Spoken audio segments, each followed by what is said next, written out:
Oi pessoal, hoje eu estou trazendo um gibi muito legal, não só pelo título, a história de Patópolis, mas por todo o contexto por trás da criação do conteúdo.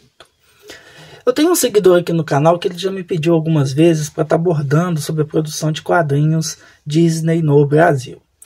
O Brasil ele teve uma criação gigantesca, né, através da Editora Abril, uma produção gigantesca de quadrinhos Disney. Só que é muito complexo, né, a gente está falando sobre isso, porque assim, as informações são muito escassas, principalmente no quesito dos créditos. A gente vê lá que a produção é uma produção brasileira, mas elas não eram creditadas, e a gente não consegue, assim, pelo menos em boa parte dos quadrinhos, saber qual artista desenhou ou qual artista criou aquele roteiro. E só o fato dessa falta de créditos já era motivo assim, para um vídeo, porque é muita coisa por trás disso daí.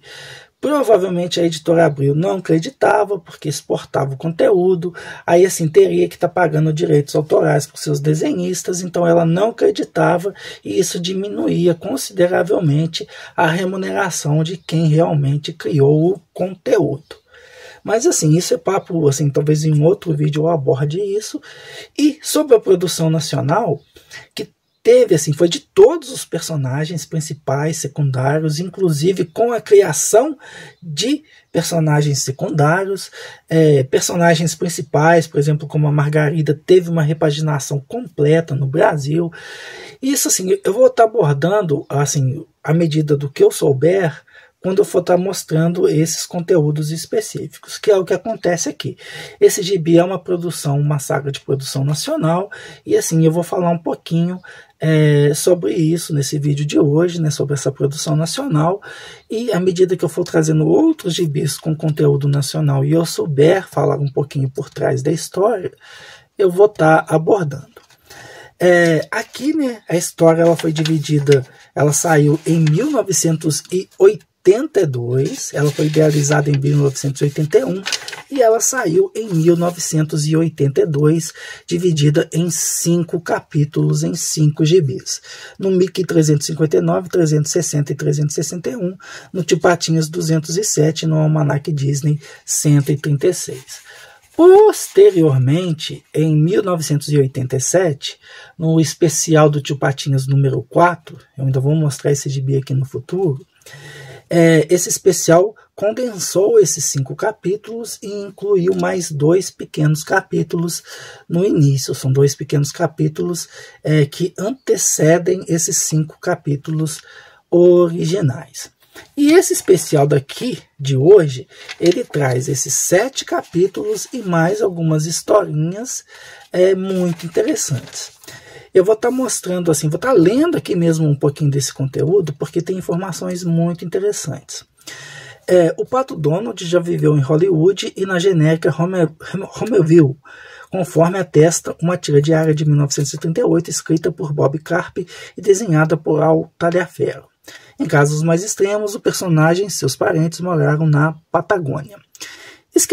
Esquisitices à parte, a Cidade dos Patos mexe com a curiosidade de muita gente desde que foi mencionada pela primeira vez com o nome de Duckburg, no gibi Walt Disney Comics and Stories, número 49, de outubro de 1944. Na cena final da historinha de Bamba mesmo era só a corda, roteirizada e ilustrada por Karl Barks, Donald e sobrinhos caminham ao lado de uma placa que aponta a direção de Patópolis. Ponto. Essa historinha, depois dos 7 capítulos nacionais, essa historinha Bamba mesmo era só a corda, ela foi incluída nesse gibi. E nessa historinha, lá no final, no último quadrinho, pelo menos nessa versão nacional, a gente vê lá o Pato Donald e os 3 sobrinhos caminhando com a placa do lado, apontando Patópolis numa distância de 3.000 quilômetros. Então já tem mais esse adendo aqui no gibi. Daí em diante, a sempre agitada concentração urbana ganha destaque em diversos enredos assinados pelo artista, no caso aqui o Karl Barks. Em O Mais Rico do Mundo, de março de 52, por exemplo, o Tio Patinhas abre os cofres para erguer estátuas colossais do fundador da cidade, Cornélio Patos. Ponto. Então, o mais rico do mundo, nessa segunda historinha citada, ela também está aqui no gibi, e essa historinha é simplesmente a primeira aparição, a primeira citação do fundador de Patópolis, Cornélio Patos. E a gente tem isso também nesse gibi. E em Monstrópolis, de maio de 61, as invenções de Pardal transmutam a metrópole num cenário futurista. Mas é nas mãos de Queno Dom Rosa, discípulo confesso de Barques, que a geografia e a história de Patópolis recebem contornos mais definidos. A saga do Tio Patinhas a localiza na costa oeste dos Estados Unidos, no fictício estado de Caliçota. Então, quem já leu aí a saga do Tio Patinhas, né, as historinhas do Dom Rosa, eu ainda vou mostrar aqui depois, mas eu acredito que muita gente conhece, né, essa saga do Tio Patinhas, porque é simplesmente, né, uma das melhores, na minha opinião, a melhor historinha Disney já produzida. É muito boa essa saga do Tio Patinhas. E lá, né, Patópolis, ela é citada, assim, que fica na Caliçota. E, assim, para quem não sabe, Caliçota é um amálgama dos estados da Califórnia e Minnesota. Eles juntaram aí Califórnia e Minnesota e fizeram o Dom Rosa, no caso, o estado fictício de Caliçota. Mas, assim, falando um pouquinho agora sobre essa produção nacional, né, a Patópolis brasileira, a gente tem aqui o texto, né, a exemplo do que ocorre na Itália e nos países escandinavos, a produção nacional de quadrinhos Disney nem sempre se pauta pelas referências americanas. Isso ajuda a explicar o teor do material que você tem em mãos. Idealizado em fevereiro de 81 pelo roteirista Ivan Seidenberg. Então, esse Ivan Seidenberg, ele roteirizou toda essa saga aqui. E ela circulou, né, nesses 5 capítulos que eu falei, de 1982, né, no Mickey, Almanac Disney e Tio Patinhas. E foi desenhada, né, por Irineu Soares Rodrigues, Verci de Mello, Euclides Miaura e Roberto Fukui. Inclusive, aqui no final a gente vai ter uma entrevista, né, com alguns, né, desses desenhistas. A narrativa remete à gênese da cidade à época dos vikings e informa que seu marco fundamental é uma pedra misteriosa. Embora Cornélio Patos participe da trama, seu papel revela-se diminuto em comparação com as atuações do Pena Rubra, do Zé Cariboca, do Michele, o Patético, Pardalto e Al Metralhone. E para tornar o assunto ainda mais anárquico, os autores brazucas fixam Mickey e Pateta em endereços patopolenses, diferentemente do que se vê em muitas revistas estrangeiras. Os leitores adoraram a história de Patópolis, que se tornou uma das mais queridas sagas de HQs Disney no Brasil e alcançou fama internacional, fazendo sucesso também em países como França, Itália e Portugal. Aí depois vem citando o gibi que eu já comentei, né, número 4 do Tio Patinhas, com o acréscimo dos 2 novos capítulos. Então aqui tem um sumário, né, com todas essas historinhas, né, aos 7 capítulos, né, os 2 iniciais de 87, mais os 5 originais de 82. Depois, essa primeira aparição da citação de Patópolis, a primeira citação do Cornélio Patos, aí já são historinhas do Karl Barks. Depois tem uma historinha Sexta-feira Negra, que também fala de Patópolis, né, de uma maldição lançada sobre a cidade, e a última historinha, O Progresso, também de Karl Barks, que é uma historinha que o Tio Patinhas precisa mudar a caixa forte pela modernização da cidade. Então eu vou estar mostrando aqui um pouquinho do conteúdo. Esse aqui é o primeiro, né, capítulo, né, que saiu originalmente no Tio Patinhas Especial número 4, né.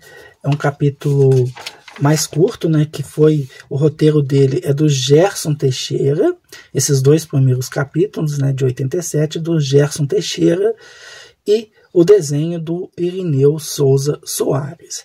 Aí depois, os outros 5 capítulos, que o roteiro é do Ivan Seidenberg. Então aqui, Patópolis na Idade da Pedra. é um desfile, né? A gente vai ver aqui, né, uma discussão Pato Donald, Margarida, participação da Madame Bim. São vários assim contextos históricos aqui. Bem engraçado esse primeiro capítulo. Mostrando o conteúdo, ele vai predominantemente, né, com o Donald e a Margarida, né, lá na Idade da Pedra. E terminou aqui na página 16. O segundo capítulo, embarcando numa galera furada. É também mais um capítulo meio curto, né? Com a participação da Clarabella, que é a personagem principal aqui desse capítulo, que também era um desfile. Aí agora a gente vai entrar nos capítulos originais que iniciou lá no Mickey. Os 3 primeiros no Mickey, depois Tio Patinhas e o último capítulo no Almanac Disney. Pena Rubra ou Viking. Aqui a gente já vai ter capítulos mais longos. Assim, e essa produção assim, desse conteúdo não deve nada para produção estrangeira, né? A gente vê, né? É um argumento muito legal, muito bem feito, engraçado. A qualidade dos desenhos, dos traços também é muito bem feita.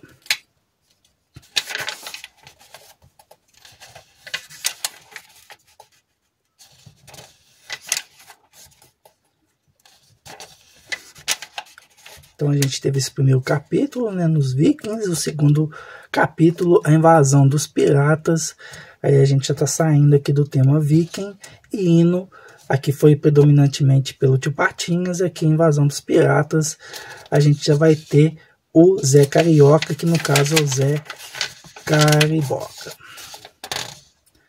A gente vê aqui, né, o Cornélio Patos.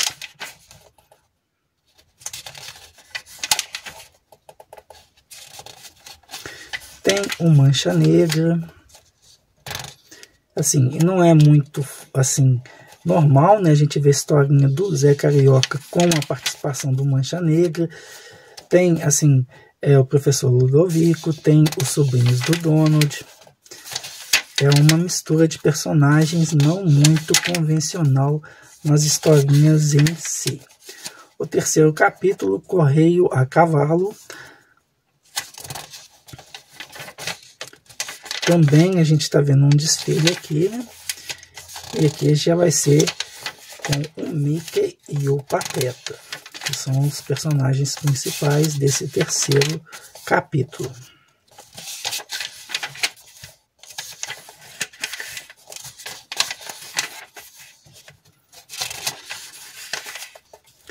O quarto capítulo, o Século das Luzes.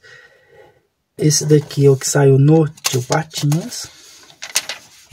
A gente vai ter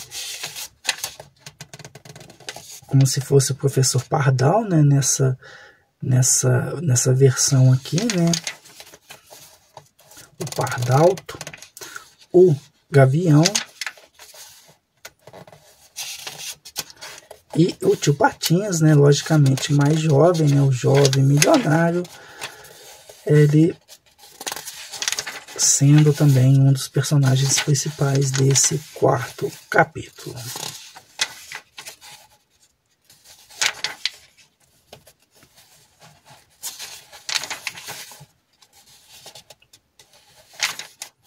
E o último capítulo, que saiu no Almanac Disney, o Poderoso Metralhão.